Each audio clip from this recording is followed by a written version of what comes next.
So there's been a lot of hype around Dune, and I thought this would be a good time to figure out my favorite science fiction books. And yeah, this was tough, man. I put together some of the books that I could gather. There's a few missing that I would like to add.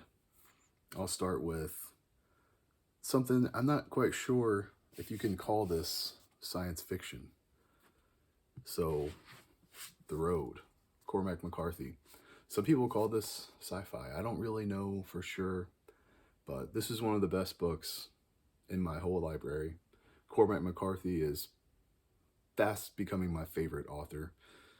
So I've almost read every one of his books. This one's different than the rest of his books, for sure. It is post-apocalyptic, but there's nothing really science fiction other than just the world's ending and you don't really know why, and the sun isn't working and the planet is doomed. But beautiful writing. This would be much higher on the list if I could for sure say it was sci-fi. So in that vein, it reminded me a lot when I read Swan Song. I thought of The Road. This is very post-apocalyptic sci-fi, but this has more horror and supernatural vibes. So I won't count this. I won't say that it's sci-fi. It's more like a supernatural sci-fi horror thriller. It really defies all genres. But that's just a little question for you, the audience. Is The Road sci-fi? I don't know. So we've got aliens. So again, is this sci-fi or horror? It's both, for sure. I think that it's sci-fi. It's just horrifying sci-fi. But I mean, it's about people in space, and space creatures. A very sci-fi thing. Anyway, this is the newer run from Alien by Philip Kennedy Johnson, and he is such a good writer. I've read his Superman, and he has a really, really good fantasy book down here called The Last God. And it's more fantasy than sci-fi for sure, so I won't pull that one out. But Alien for sure. I'm currently reading all the old Aliens omnibus. I have the first three, and they're really good so far, but I can't add them to the list because I haven't finished them, so that would be cheating. But this run I have finished, and it's really good. I would show off some of the artwork, but it won't do it justice. You just got to go check it out yourself. The art is fantastic. So, moving into some science fiction proper. H.G. Wells, that's what I grew up on, man. When I first started reading sci-fi, it was H.G. Wells. He's going to come up later on in the list, but I wanted to add. It's tough. I have like 6 H.G. Wells books. The Invisible Man, War of the Worlds. There's a lot of them, and they're all really good. I was drawn to The Island of Dr. Moreau. It's about a dude that washes up on the shore on a weird island with this crazy doctor that is, brilliant but deranged in a way, and he's basically creating human-animal hybrids. And this was, I think it says 1896. That's crazy. If you read this, it doesn't feel like it was written in 1896. I mean, that is wild. It definitely holds up. It's a really freaky cover. It's also kind of got some horror vibes. Sci-fi is one of those weird genres, right, where it sort of can be a lot, right? It's got horror, fantasy. They're all very tied very closely together. But this is technically science fiction, and H.G. Wells, I don't hear very many people talk about him, and he's one of my favorite science fiction authors of all time. Another one of his books is going to be way higher on the list, you'll see. Highly recommend The Island of Dr. Moreau. So, I'm trying to kind of get away all of the things that are a little sci-fi, fantasy, or sci-fi horror. So this is definitely science fiction, but it's very sci-fi fantasy as well. This is Saga. So there's our first cover. What a funny cover. Hopefully that doesn't offend you. I just think that is a brilliant cover. If you've not read this, it's about two different races of aliens, basically. One of them has horns, one of them has wings, and their people hate each other. But they fall in love and have a baby, and she is a mix of them. She has horns and wings. So people didn't even think it was possible for these species to have children. It's possible. And they're on the run. The book is basically just about them on the run all the time. Here's the next hardcover with her picking her nose. I love that. This is a really funny series. Really graphic. Really violent. Brian K. Vaughan. He does some really good sci-fi. He's also got Y, the Last Man. That's a really good sci-fi book as well. But I preferred Saga. And yeah, these 3 hardcovers, you can get these for half off easily. Really, really beautiful artwork by Fiona Staples. So that's actually all of the graphic novels or comics that I have. But I'm going to move into Project Hail Mary. When I read The Martian, I loved it, of course. I think I saw the movie, looked up the book, got the book, read the book, loved it just as much as the movie. So when his new book, Hail Mary, came out a few years ago, I picked it up day one, read through it, loved it. It's amazing. It's got one of the coolest plot twists that I've ever read. Something that I did not see coming. And if you've read this, you'll know it's about his companion. And yeah, it just, so cool. It's different than The Martian, but all the things that you love about The Martian are in this as well. And just the actual science in the book is really, really cool to read. I love the way Andy Weir just creates all these problems and his protagonist has to figure it out. And they're incredibly intelligent and are able to work out of seemingly impossible situations. So I'll just go ahead and say the next one is also The Martian. I prefer The Martian, maybe just because it's the first one I read from him. But this book is just so fun to read. It's thrilling, it's funny, it's sad, it's twists and turns. And the science, again, is really, really fascinating.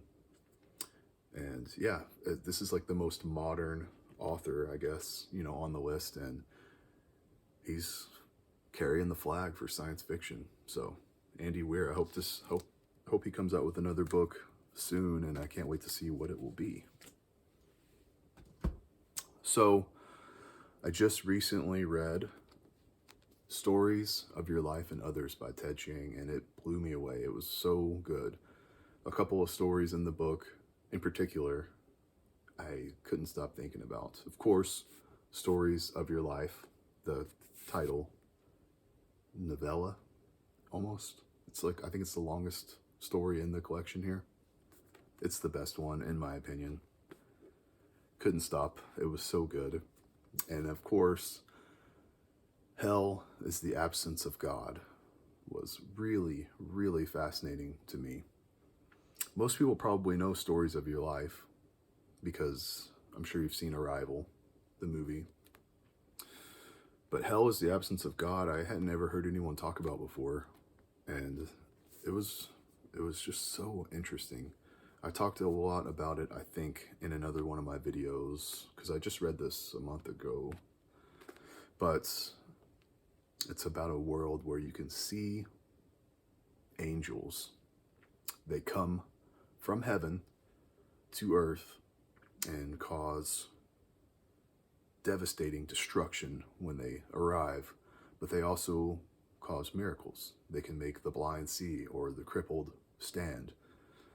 But they just straight up destroy lives too. They kill people when they land, and It's about a man who his wife is killed when an angel comes down to earth.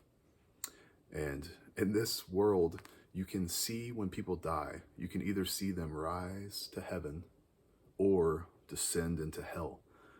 And it's almost like the ground. This book is so cool, really cool. Definitely read it. It's like the ground becomes transparent and you can see the people in hell and they're just walking around.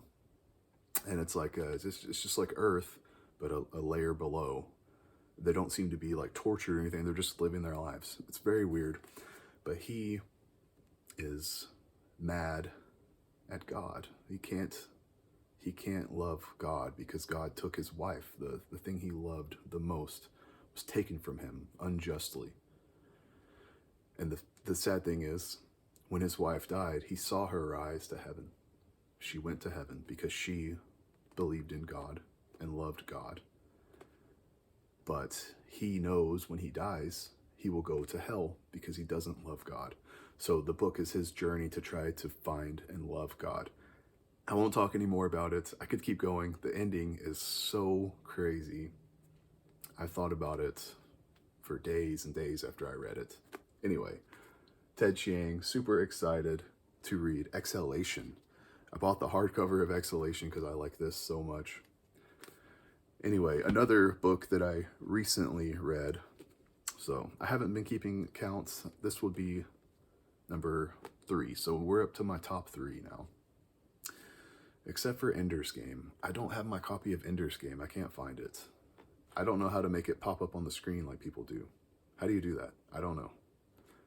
I know how to edit a little bit, but I don't know how to do that. But I would pop up Ender's Game. Bam, right there. That's one of my favorite sci-fi books. But I do have Flowers for Algernon by Daniel Keyes. And this definitely blew me away when I read it. It's funny enough, this book has a story about a man who goes through a scientific experiment to become more intelligent. And it ramps up until he is so intelligent that he's like more intelligent than the scientists that gave him the treatment. Well, that's pretty much what this is about, except, of course, this was written first. This is from like the 70s, I think. I don't remember. But this is a mentally handicapped man. And, of course, they say that in the book, they say he's a retarded man. So that's the way they speak in the books. Don't get mad at me. But he's a mentally handicapped man who goes through this scientific treatment to become more intelligent, and it works. The cool thing about this book is he said, my doctor told me to write down all my thoughts. So when you first start the book, it's written like like a child would write. It's misspelled, there's no punctuations, or words are just wrong or whatever. But as you go on, of course, he becomes so intelligent. He becomes like more intelligent than the scientists that did this to him. And it all starts to go really wrong when he realizes that the mouse, Algernon, who has gone through the same treatment before him, is starting to not be smart anymore. That's the way Charlie would say.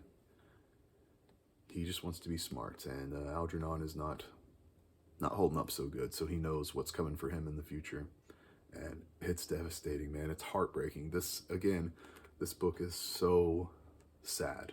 This is like one of the saddest books I've ever read, but a really important book, I think, about the way we treat people.